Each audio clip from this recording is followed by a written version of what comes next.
Bien, en esta mañana llegamos a los capítulos 14 al 18 del segundo libro de Samuel.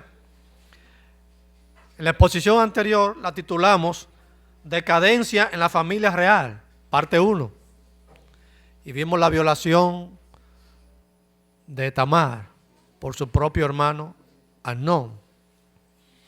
En esta ocasión, Decadencia en la familia real, parte 2. Y vamos a ver el otro problema familiar con el que tuvo que lidiar David. Y fue la rebelión de su propio hijo Absalón contra su papá y contra su gobierno.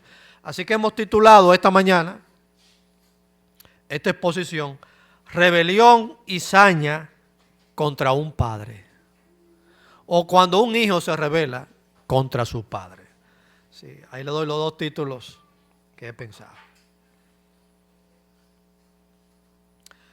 La violación de una hija y la muerte de su hijo primogénito no fue todo lo que David tuvo que sufrir a lo interno de su familia. Absalón, el mismo que mató a su hermano mayor porque había violado a su hermana Tamar, le daría mucha agua a beber, como decimos en dominicano. Bueno, no sé si solamente aquí, pero eso es una frase, ¿verdad?, que conocemos. Le dio mucha agua, le daría agua a beber al mismo rey David, que era el papá de todos estos muchachos. Tan pronto Absalón mató a Amnón, la Biblia nos dice que él huyó a la tierra de Jesur, en Siria, de donde era su madre. La mamá de Absalón y de Tamar era Maaca, una princesa con la que se casó David. De allí era su madre, y para allá huyó Absalón. Y allí permaneció, dice la Biblia, 3 años. Por allá, lejos de todo el mundo y lejos de la situación, estuvo Absalón 3 años, en los cuales parece que él esperaba que su papá lo iba a llamar. Ven, mi hijo, que no va a pasarte nada, nadie se va a vengar, nadie te va a matar o algo así. Porque la Biblia da a entender que Absalón esperaba algo.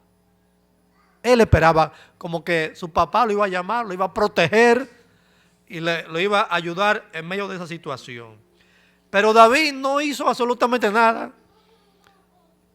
No lo mandó a buscar con el general, no le mandó un correo electrónico, nada, no buscó para nada a Absalón, lo dejó por allá 3 años.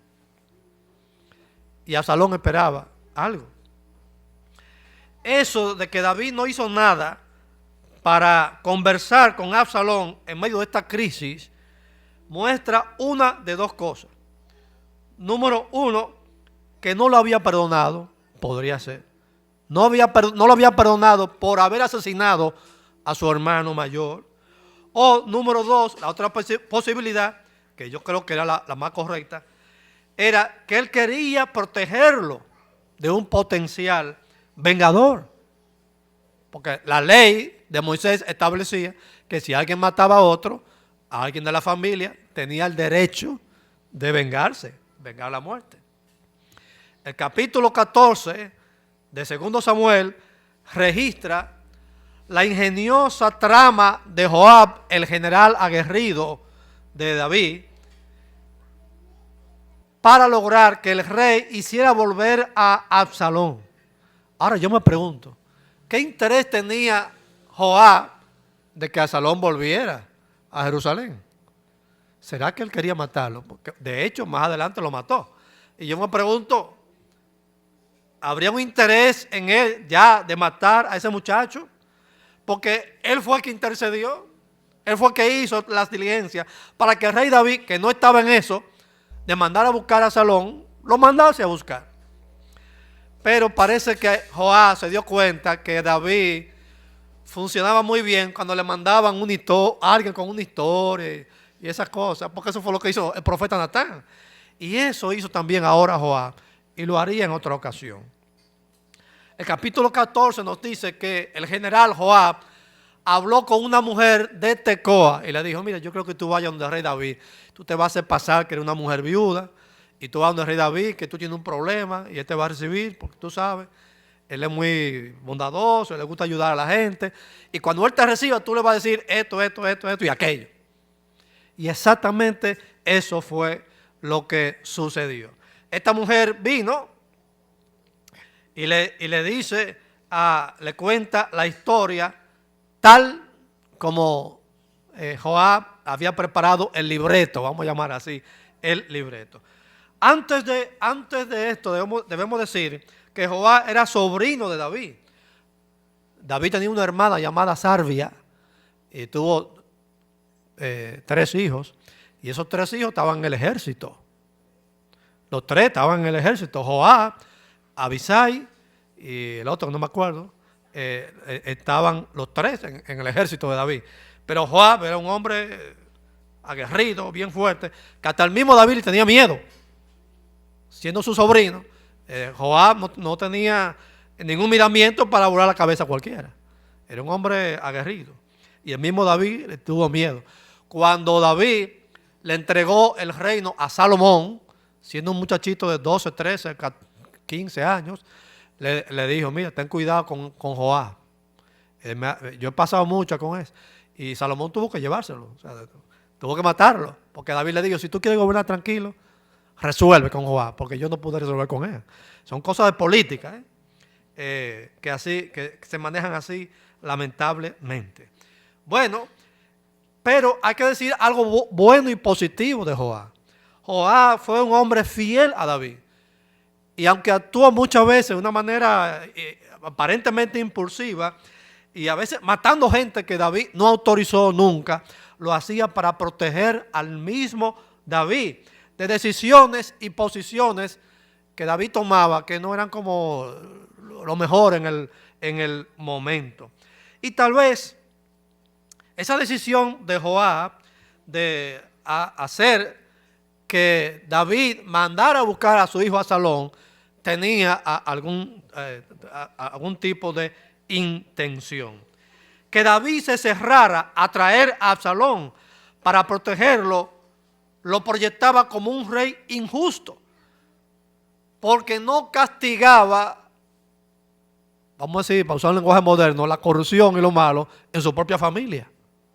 O sea, castigaba a los otros para su hijo, no lo castigaba porque asesinó a su hermano.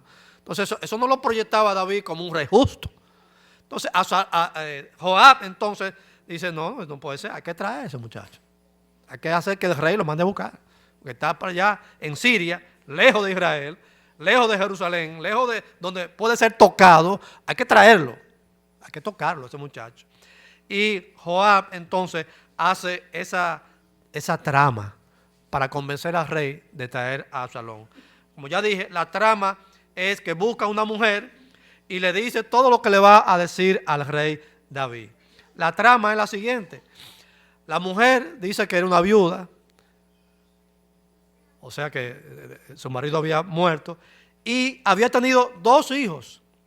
Y un día estos dos hombres, hijos de la mujer esta, estaban riñendo, estaban peleando, y uno mató a su otro hermano. Pero, dice ella en su historia a David, la familia del muerto reclamaba que le entregaran al hermano que lo mató para matarlo, porque la ley establecía que si había un asesinato, la familia del muerto tenía derecho a vengarse. Y entonces la viuda le dice, o la supuesta viuda, le dice al rey David: si me matan a ese muchacho, que es el único que me queda, porque él mató a su hermano, o sea, es lo único que me queda. No tengo marido, me queda este muchacho, si lo entrego y me lo matan, entonces mi marido no va a tener un nombre en la familia, ni quien va a heredar la tierra, ni va a tener quien lo recuerde en Israel. Y David le dice: cuenta conmigo, el que te ponga un dedo encima, dime lo que yo te voy a proteger.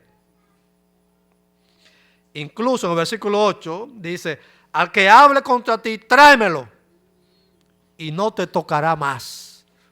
Bueno, con esa palabra yo hubiese dicho: muy bien, rey, ya cualquier cosa, dame tu tarjetita, yo te llamo cualquier cosa. Cualquiera que me hable duro, yo te llamo. Pero no, la mujer siguió hablando y siguió diciendo cosas, y David diciendo: ya te dije que te voy a proteger. Es que cualquiera que te diga algo tú me avisas que yo te voy a proteger, no te va a pasar nada. Y la mujer sigue hablando y dando argumentos, y David lo mismo. Hasta que al final la mujer le dice, habla claro, la mujer, y le dice, mira, versículo 13 del capítulo 14, dice, ¿por qué pues has pensado tú cosas semejantes contra el pueblo de Dios? Porque diciendo el rey estas cosas, se confiesa culpable él mismo, por cuanto el rey no deja volver a su desterrado. ¡Pam! Oiga, le dio en el clavo. El problema que eres tú, le dice al rey, el problema eres tú. Porque tú no dejas, tú no traes a Absalón, tú no dejas que lo toquen. Tú lo tienes por allá en Siria. ¿Y quién le pone la mano a ese muchacho? El pueblo quiere venganza, pero tú no dejas. Eres tú que estás protegiendo. Entonces David se dio cuenta, bueno, aquí hay algo. Eso es Joab que está metido en este asunto. Y le dice, dime una cosa, eso fue Joab que te mandó y te puso en la voz. Y ella dijo, sí, fue. Qué hombre más sabio, inteligente, mi rey, señor, y cuánto. Porque se ha dado cuenta, le dice la mujer. Y ya usted sabe. Entonces David habla con el general Joab y le dice, en versos 21, luego el rey dijo a Joab, mira, he decidido esto, vete y haz volver al joven Absalón, o sea, tráemelo a Jerusalén. Pero así como los padres no sabemos de qué serán capaces los hijos cuando son grandes, al tomar esta decisión, David ni se imaginaba que este muchacho le iba a dar mucha agua a beber. Si él hubiera sabido, no, lo deja por allá. Pero David no sabía lo que se avecinaba, lo que ese muchacho Absalón iba a hacer, el intento de golpe de estado y todas las cosas que hizo Absalón. Si se hubiese imaginado, lo deja por allá. Llevándose de la idea de Joab, él dijo, está bien, tráelo. Así que tenemos el primer punto, capítulo 15 y el capítulo 16, que Absalón se rebela contra su padre. Absalón llegó a Jerusalén, pero su papá, el rey David, no se interesó en hacer una reunión con él. Pasaron 2 años. Absalón estaba en su casa, David estaba en el palacio, pero nunca hubo una reunión entre el rey y su hijo. O sea, y Absalón dijo, ¿para qué me mandaron a buscar? Porque él no me habla, él no me busca, él no me llama, no me manda un mandado con el general, nada. O sea, yo estoy aquí en la capital, ¿y qué? Entonces, ¿para qué me mandaron a buscar? Y eso le trabajó en el interior a Absalón. Y entonces habló con Joab y le dijo, pero ven acá, ayúdame, habla con el rey. Dile que yo lo quiero ver. Él no es mi papá. Yo lo quiero ver. Y la Biblia dice que Absalón, Joab, ni le hizo caso. Ni fue a ver, que solamente le dijo, está tranquilo. No le hizo caso. Habló una segunda vez con el general y dice, habla por mí con el rey. Yo quiero hablar con él. Y no hay forma. Él no me manda a buscar, ni me llama, ni me visita. Y entonces, ¿para qué me mandó a buscar? Y la Biblia dice que tampoco, Joab tampoco le hizo caso. Pero ¿qué pasa? Joab, el general, tenía sus tierras al lado de donde vivía Absalón. Y Absalón habló con sus sirvientes y dijo, préndale fuego a toda esa finca. Tú vas a ver que él va a venir a hablar conmigo. Y así pasó. Cuando le quemaron todas esas tierras a Joab, Joab tuvo que venir. Ven acá, ¿pero qué es lo que pasa? Yo te dije a ti que hable con el rey, que yo lo quiero ver. Dile que yo quiero, que me manda a buscar, yo quiero hablar con él. Y la Biblia dice que entonces así, Joab habló con David. Y David dijo, está bien, tráemelo. Y entonces la Biblia dice que se vieron, pero la Biblia no dice ni siquiera qué hablaron. Se vieron las caras, papá e hijo, pero parece como que esa reunión fue más como de protocolar. Quizá un abrazo, mi hijo, ¿cuántos tiempos no te veía? Como 5 años. Algo así, pero fue frío, un encuentro frío. 2 gente que eran familia. No pasó de ahí. Bueno, y así siguió la historia. Tal vez Absalón esperaba algún puesto dentro del gobierno, digo yo, ¿verdad? Tal vez esperaba algún puesto dentro del gobierno de su papá, o unas palabras de perdón por haber asesinado a su hermano, o algún afecto personal de su padre, qué sé yo, algo como más interesante. Pero no pasó nada en esa reunión. Absalón tenía su rebeldía por dentro contra su papá y comenzó un plan para derrocar a David, su padre. Y lo que Absalón hizo pudo ser motivado por ambiciones políticas, pero también pudo haber sido motivado por amarguras acumuladas contra su padre por la actitud como fría del rey David y a través de los años. Así que el plan de Absalón fue dar golpe de estado a su papá.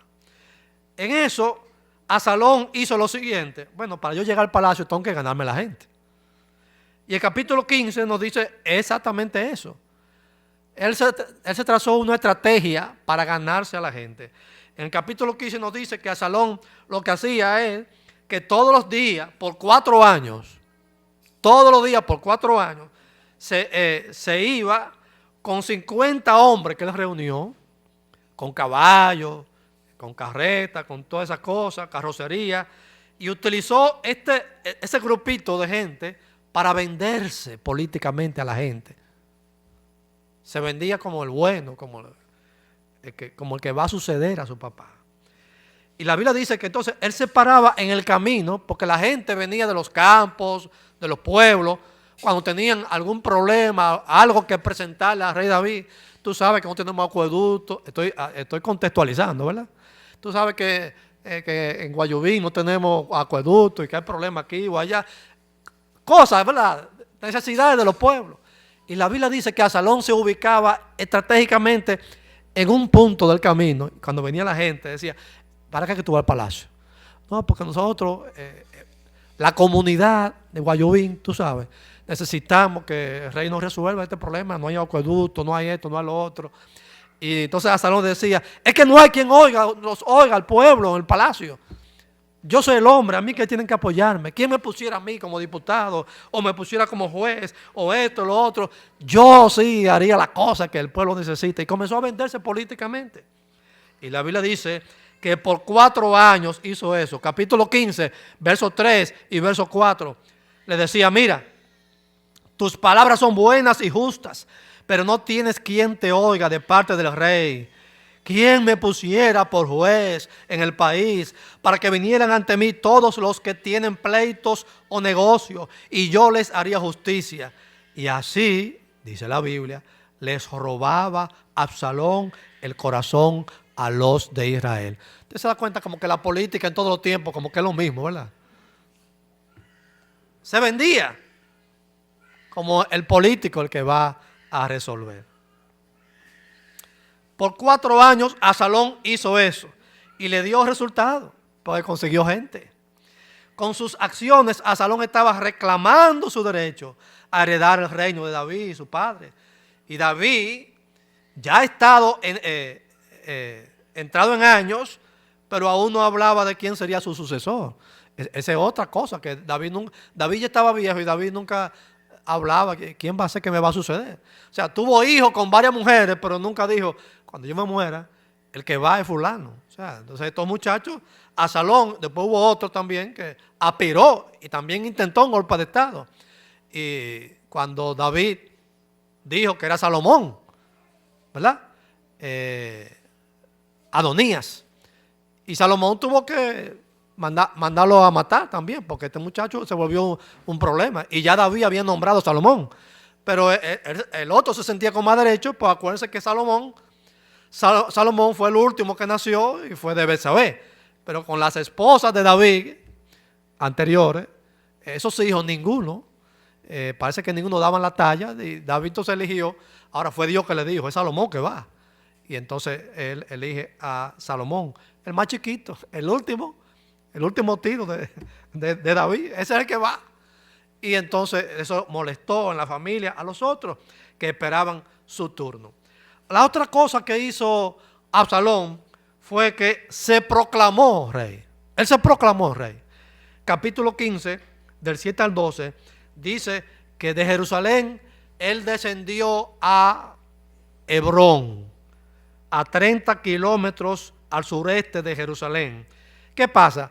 En Hebrón fue que David fue nombrado rey, reconocido rey de Judá. Los primeros 7 años que gobernó David fue un rey parcial, vamos a decir, local, solamente Judá, no en todo el país, no en todo Israel y Judá. Y fue nombrado precisamente, proclamado rey en Hebrón. Hebrón era un centro religioso. Acuérdense que en Hebrón fue que llegó por primera vez a la tierra prometida Abraham, e hizo un altar, y de ahí siempre se quedó la costumbre de que levantaban altares al Señor, porque Abraham ahí fue que se estableció primero cuando llegó a la tierra prometida. Entonces era un centro religioso muy importante, pero también fue un centro político, porque ahí fue que se reconoció a David como rey. Entonces Absalón está como repitiendo la historia. Él baja a Hebrón y él ahí se proclama el rey. Aún David estaba vivo, no estaba muerto, y se proclama rey. La Biblia dice que Absalón invitó 200 hombres de Jerusalén para que fueran con él a Hebrón. Por esos hombres, dice la Biblia, que eran inocentes, no sabían a qué era que iban. Y cuando llega Absalón con este meeting, 200 hombres, y le dicen, cuando yo haga el sacrificio, ustedes van a comenzar a vocear, ¡vive el rey! Ahí fue que ellos dijeron, bueno, acá fue que vinimos. No sabían que era que habían ido. La Biblia dice que ellos no sabían qué era lo que estaba pasando. Pero ya estaban ahí en el lío. Estaban ahí en el asunto. O sea que la política siempre como que se parece. La gente busca gente, muchísimos motores, muchísimas cosas que van, y usted ve gente, y usted dice, bueno, si es por la gente, este es el que va. Pero bueno, son muchas cosas. O sea, y Absalón hizo eso, 200 hombres, vamos allí a Hebrón, y ellos no sabían a qué iban. Pero era politiquear que iban. Pero la Biblia dice que ellos no sabían qué era. Y dice el versículo 10, 11 y 12 del capítulo 15, entonces envió a Absalón mensajeros por todas las tribus de Israel, diciendo, cuando oigan el sonido de la trompeta, diréis, Absalón reina en Hebrón. Con Absalón, dice, fueron 200 hombres de Jerusalén, convidados por él, los cuales iban inocentemente, sin saber nada. Mientras Absalón ofrecía los sacrificios, mandó a buscar en la ciudad de Gilo a Aitofel, consejero de David. Así la conspiración se fortalecía y aumentaba el pueblo que seguía a Absalón. Había gente que sabía lo que estaba pasando y había gente que ni sabían por qué estaban ahí. Pero usted ve el grupo y usted dice, bueno, Absalón tiene mucha gente, David está feo. Lo siguiente es que a David le avisaron y le dijeron, pero hay una conspiración, Absalón está en Hebrón y dice que él es el rey. ¿Qué es lo que está pasando? A David le avisaron. David, entonces, en una jugada política que nosotros diríamos, pero ¿cómo David hizo eso? Es algo como incomprensible. David dijo, recojan que nos vamos a dejar el palacio para que cuando Absalón venga no haya una matanza aquí. Y entonces mucho pueblo muera y también mucha gente del palacio. Y la Biblia dice que David decidió abandonar el palacio y dejárselo libre a Absalón cuando llegara. Y se fue con su gente para el desierto. Otra vez para el desierto, después que pasó tantas cosas en el desierto huyendo a Saúl. Ahora vuelve otra vez para el desierto, huyéndole a su propio hijo. Porque yo entiendo que David lo oía a Saúl, que él es rey, que tenía el ejército, que tenía el poder para matarlo, pero a su propio hijo, huyéndole a su propio hijo. En realidad pienso que David lo que estaba evitando era que a Absalón lo mataran. Porque era el primero que iban a matar. Joab y el ejército no iban a permitir un golpe de estado. Pero para evitar esa matanza y para evitar que maten a ese muchacho, hijo suyo, David prefirió actuar, entre comillas, cobardemente, irse y dejar el palacio e irse al desierto. Pero David no estaba solo, dice que mucho pueblo se fue con él y también los sacerdotes Sadoc y Abiatar los levitas que llevaban el arca, y también un señor llamado Usai, con H, Usai, arquita, que dice que era amigo, muy amigo de David. Y mucha gente del pueblo que apoyaba al rey, y le dijeron: para lo que tú nos necesitas, aquí estamos, te defenderemos hasta la muerte.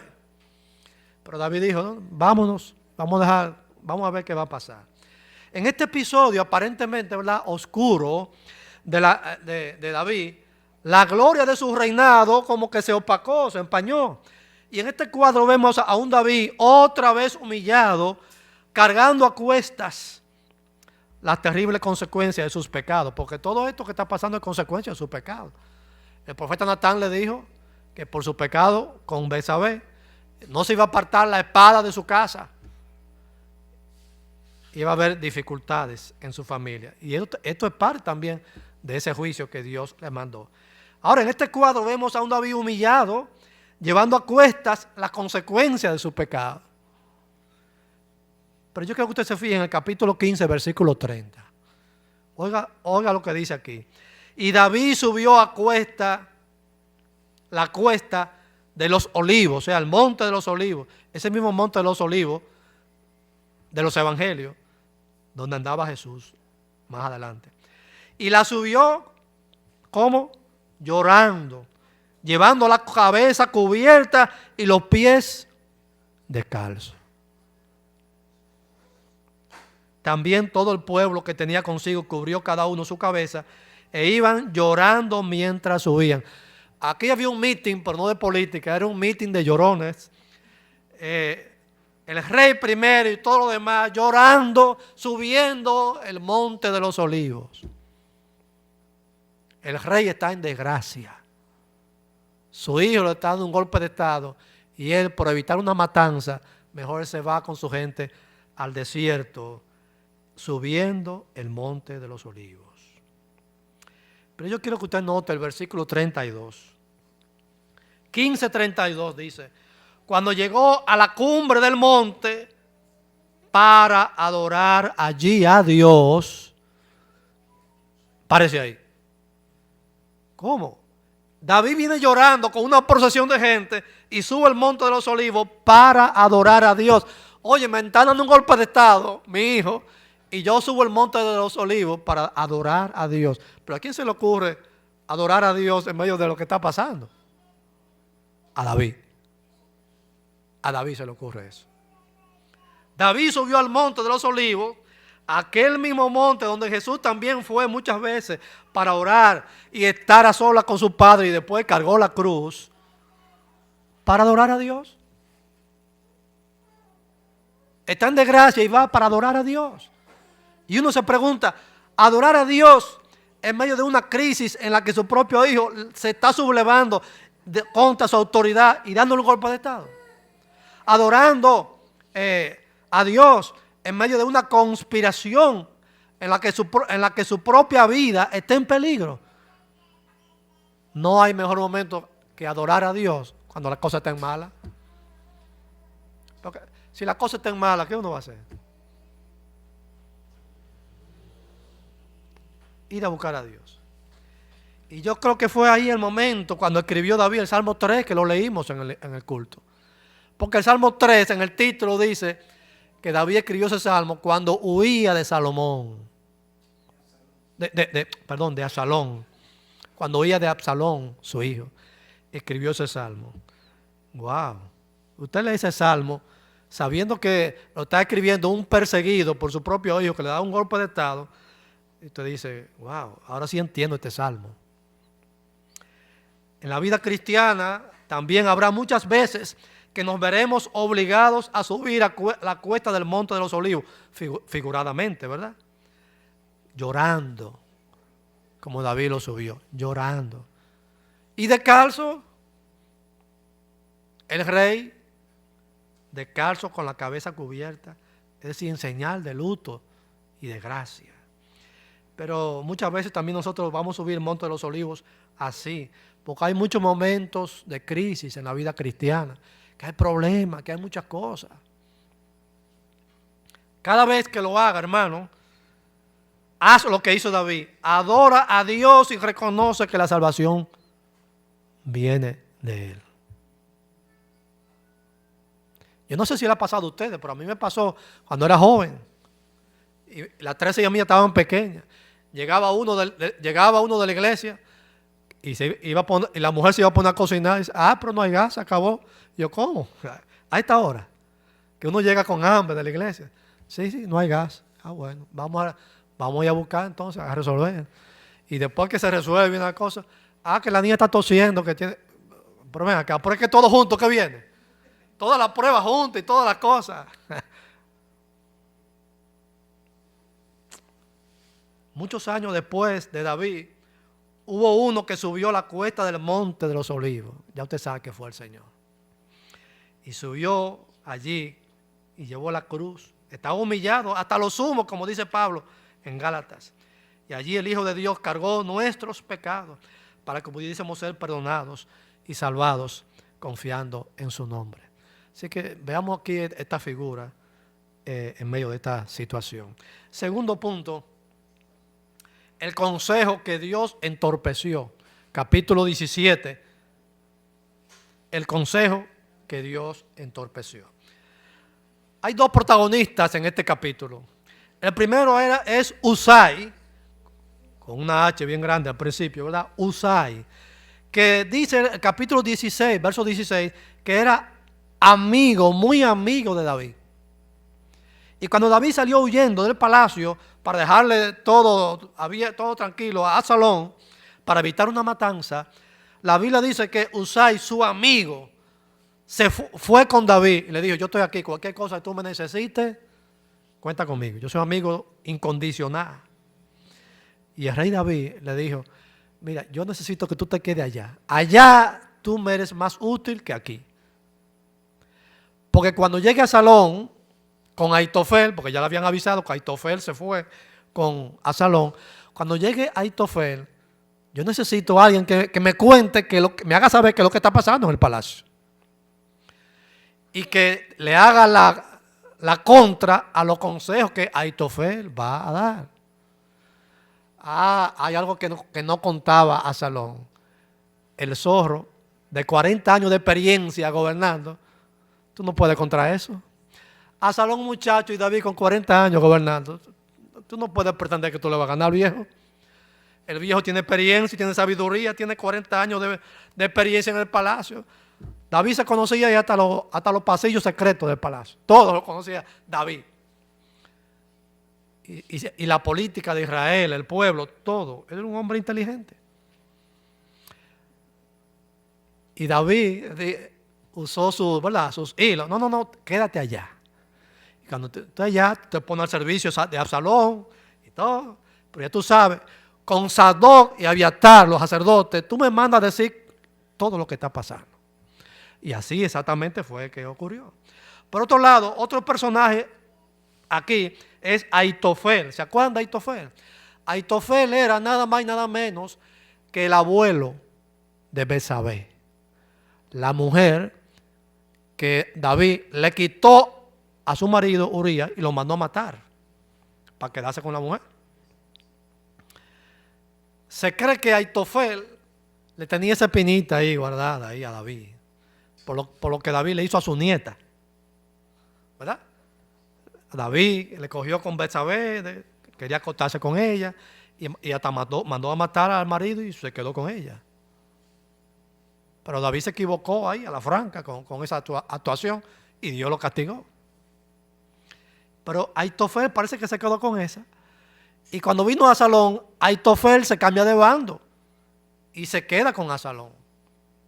Entonces Aitofel era el consejero número 1 de David. Tanto así que lo que él decía, dice la Biblia, que lo que Aitofel decía en el palacio, eso era oído como palabra de Dios. Así dice la Biblia. Lo que Aitofel decía no se cuestionaba, no se preguntaba. Habló Aitofel, eso es lo que hay que hacer. Porque era oído como palabra de Dios. Y David lo sabía. David lo sabía. Ya en el palacio, Absalón consultó a estos dos hombres, en cuanto a lo que debía hacer. Acuérdense que lo primero que Aitofel le dijo: si tú te quieres ganar el odio de tu papá, acuéstate en el terrado, que todo el mundo lo vea, con las concubinas de tu padre. Ese es el primer consejo que le dio. Si tú quieres que tu papá te odie de verdad, haz eso y tú vas a ver. Y Absalón lo hizo exactamente así. Pero no vamos a hablar de eso porque ya hablé de eso en otra prédica. Pero esta vez, cuando consulta a Aitofel, ¿qué es lo que hay que hacer para asegurarme que yo voy a ser el rey de Israel? La Biblia dice que esto fue lo que Aitofel dijo: hay que lanzar una campaña relámpago ahora mismo a tu papá que está huyendo por los montes y agarrarlo ahora. Porque si lo dejamos que se organice y organice el ejército, tú no vas para ninguna parte. Es más, yo mismo voy y lo voy a atrapar en medio de la noche y lo voy a matar a él. No hay que matar a más nadie, porque es a tu papá que tú quieres. Ese fue el consejo que le dio. Mire, versículo 1, 2 y 3 de capítulo 17. Entonces Aitofel dijo a Absalón: yo escogeré ahora 12,000 hombres, me levantaré y seguiré a David esta noche. Caeré sobre él mientras está cansado y sin fuerzas. Lo atemorizaré y todo el pueblo que está con él huirá. Mataré solamente al rey y así haré que todo el pueblo se vuelva hacia ti. Oiga, era bueno el plan de Aitofel. Si hubieran hecho eso, Absalón hubiera sido rey. Era perfecto ese plan. Aunque yo me pregunto, ¿cuánta gente había que matar para llegar a rey David? Porque no es verdad que Joab iba a dejar que toquen a David así tan fácil. Ahí es que entra Usai y dice: no, espera un momento. Ese es el plan tuyo, pero el mío es perfecto. Eso es, no hay otro como es. Y dice, versículos 11 y 12, que Usai, el amigo de David, le da este consejo: aconsejo pues que todo Israel se reúna junto a ti, desde Dan hasta Beerseba, numeroso como la arena que está a la orilla del mar, y que tú en persona vayas a la batalla. Entonces lo atacaremos en cualquier lugar donde se halle, y ni a él ni a ninguno de los que están con él dejaremos con vida. Ese plan parece bonito, pero tiene dos defectos. Número uno, saca a Absalón del palacio. Le dice: no, tú tienes que ir con el grupo. Defecto número uno. Cuando sale el líder, ¿a quién es que van a buscar para romper la cabeza? A Absalón. Joab nomás estaba pensando, ¿dónde está Absalón? ¿Dónde está Absalón? En el rebú que se armó y en la matanza, Joab nomás estaba pensando, ¿dónde está Absalón para matarlo? Porque el que mata la cabecilla, ahí se despapaja todo lo demás. Y el segundo defecto de este plan es que dice: atacaremos a David en cualquier sitio donde se encuentre. O sea que ellos iban a buscar, ellos no sabían dónde estaba. Adivinar que iban.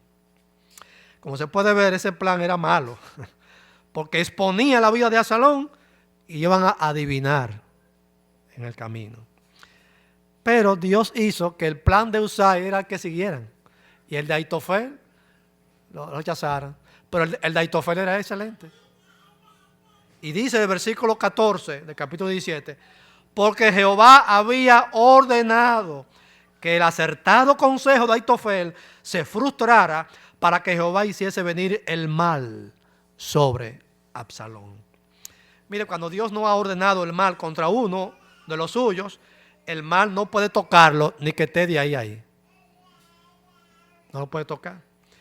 Además, yo digo, si David hubiera muerto a manos de su propio hijo rebelde, hubiera dejado muchas preguntas para las generaciones futuras, incluyéndonos a nosotros.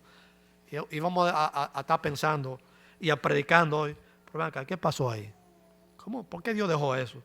Que su hijo lo matara. Y va a haber muchas interrogantes en nosotros. Pero Dios había ordenado que el plan de Usai era que iban a hacer para que el mal cayera sobre Absalón. Lamentablemente, Absalón confió en un consejero que era fiel a su papá. Y se lanzó a una batalla que no podía ganar. Y cuando se desató la matanza, que eso fue una gran matanza que hubo, Absalón salió huyendo. Oiga, el líder que quería ser rey, ese fue el primero que salió huyendo en una mula. Pues los hijos de rey no montaban caballos, los hijos de rey montaban mulas. Pero la Biblia dice que como él tenía los cabellos tan largos, su cabello hermoso se enredó entre los árboles y él quedó colgando entre los árboles. Y vino Joab detrás y nada más le tiró 3 dardos al corazón. Tan, ¡fua! Resuelto el problema. Ya salimos de Absalón. Pero David había dicho, cuidado que no me toquen a ese muchacho, maten a todo el que usted quiera, pero a ese muchacho no me le pongan la mano. Pero Joab dijo, si no lo matamos, este problema no se va a resolver. Y Joab mató a Absalón. Cuando la noticia de la muerte de Absalón llegó al rey, la Biblia dice que David lloró la muerte de ese hijo como un niño. Dice el versículo 33, el último del capítulo 18, y subió a la sala de la puerta y lloró, y yendo decía así, hijo mío, Absalón, ¿quién me diera que muriera yo en lugar de ti? Absalón, hijo mío, Absalón. No lloró así cuando violaron a Tamar. No lloró así cuando mataron a Amnón. Lloró así por Absalón.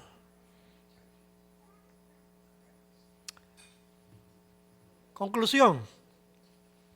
Absalón se rebeló contra su padre David, dominado por sus aspiraciones de poder, pero todavía hoy existen muchos hijos que se rebelan contra sus padres, motivados por diversas razones: maltrato, negligencia, falta de autoridad y dirección, abandono, o simplemente por orgullo y deseo de independencia. El pastor y escritor Charles Swindoll, en su biografía de David, excelente biografía, ojalá, si usted lo consigue, por favor léanselo ese libro. Se llama David. No me acuerdo la otra parte, pero David, la biografía de un rey. Bueno, usted busca por el título David. Dice en ese libro, una porción un poco larga que voy a leer, así que por favor trate de seguirme. Él cuenta lo siguiente de un muchacho a que él le llama el Absalón moderno, y dice lo siguiente: hace algunos años vino a verme a mi oficina un joven en busca de orientación. Mientras hablábamos de sus relaciones en su hogar, me miraba fríamente, con un rostro sombrío y con una mueca dibujada en sus labios. Me había sido enviado por sus padres, que eran cristianos. Me había sido enviado por sus padres con la esperanza de que lo hiciera entrar en razón, según su propia palabra. Casi no lograba yo entrar en ese pellejo impenetrable. El joven estaba furioso y amargado hasta más no poder. Evidentemente tenía heridas muy profundas. Háblame de tu padre, le dije.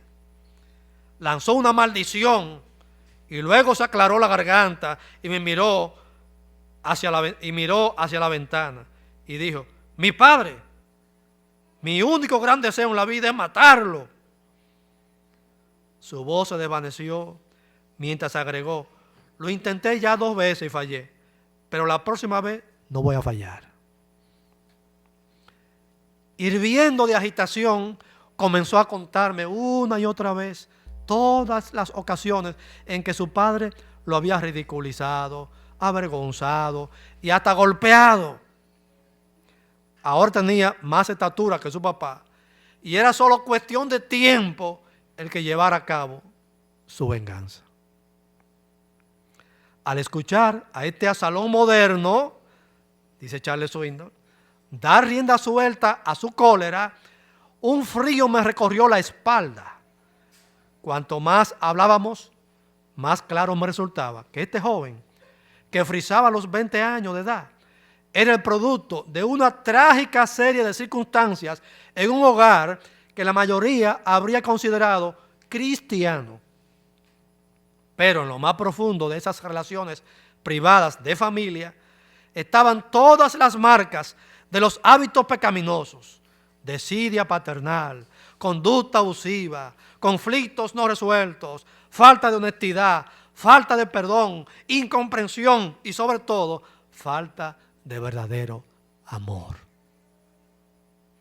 termino la cita. La parábola de Jesús, que todos conocemos como el hijo pródigo, que aparece en Lucas capítulo 15, es bien conocida. Aquel hijo se rebeló contra su padre, pero en este caso era porque tenía un deseo de ser independiente. Y le dijo: padre, dame todo lo que, mi herencia, dámelo ahora en vida, porque tenía el deseo de ser independiente y gastar su herencia a su manera. Vivir la vida para la que no estaba preparado. Y cuando se dio cuenta de que la vida era algo más que gastar y disfrutar los bienes que no trabajó, dice la Biblia, que por allá lejos se arrepintió y volvió a la casa de su papá pidiendo perdón. Digo, eso es bueno, que volvió pidiendo perdón. Y dice el versículo 21 de Lucas capítulo 15, que cuando llegó, esto fue lo que le dijo a su papá: padre, he pecado contra el cielo y contra ti, y ya no soy digno de ser llamado tu hijo. Qué bueno que vino arrepentido. Él no vino diciendo: ¿dónde está mi cuarto? Y él controla la televisión y el internet, ¿dónde está? No, él vino arrepentido. Él vino arrepentido pidiendo perdón. No sé si son los santiagueros o los capitaleños que dicen pidiendo cacao, ¿verdad? Dice, él vino por abajo, él vino por abajo pidiendo perdón, vino arrepentido. Padre, he pecado contra el cielo, es decir, contra Dios, y contra ti. Ya no soy digno de ser llamado tu hijo. Ponme como uno de tus trabajadores en la finca, etcétera, etcétera. El profeta Isaías enseña que toda la humanidad está descarriada de Dios, rebelada contra su autoridad y contra su dirección. Y leemos un versículo que no sabemos de memoria, Isaías 53:6. Todos nosotros nos descarriamos como ovejas, cada cual se apartó por su camino. Déjelo ahí. Cada cual se apartó por su camino. Eso somos usted y yo, todos los seres humanos. El pecado es una declaración de rebeldía contra Dios. Todos queremos gobernar nuestra vida y hacer lo que nos da la gana. Eso es lo que la Biblia llama pecado. Pero esa rebeldía lleva a la perdición aquí y a la perdición eterna también. Necesitamos volver a la comunión con Dios, como el hijo pródigo necesitaba volver a la comunión con su padre y a la casa de su padre. Por lo tanto, Isaías no dejó ahí ese versículo. Isaías terminó diciendo: mas Jehová cargó en él, es decir, en Cristo, el pecado de todos nosotros. Sí, Jesucristo pagó por nuestros pecados, el justo por los injustos, para acercarnos a Dios. Así que si usted que me está escuchando todavía no ha arreglado su asunto con Dios, si usted todavía no pertenece a Jesucristo, si usted todavía ha escuchado muchos mensajes pero todavía no ha arreglado eso con el Señor, hoy vuélvete a Jesucristo.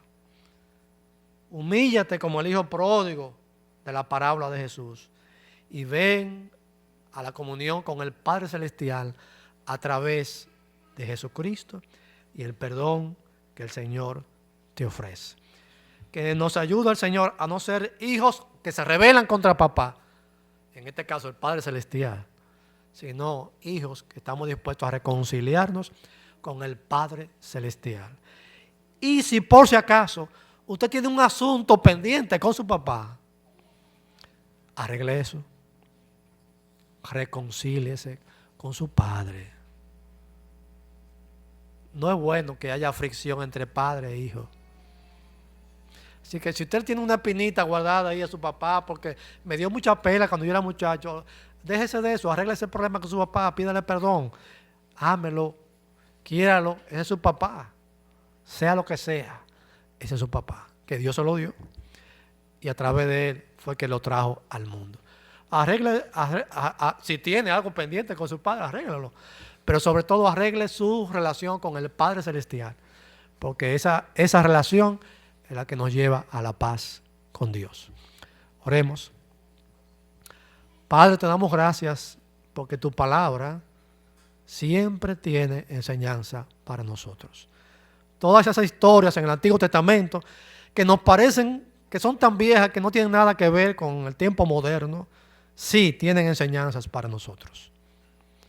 Ayúdanos, Señor, a tener una buena relación, una buena comunión con nuestro Padre humano, pero sobre todo, ayúdanos a tener paz y buena comunión contigo como nuestro Padre Celestial.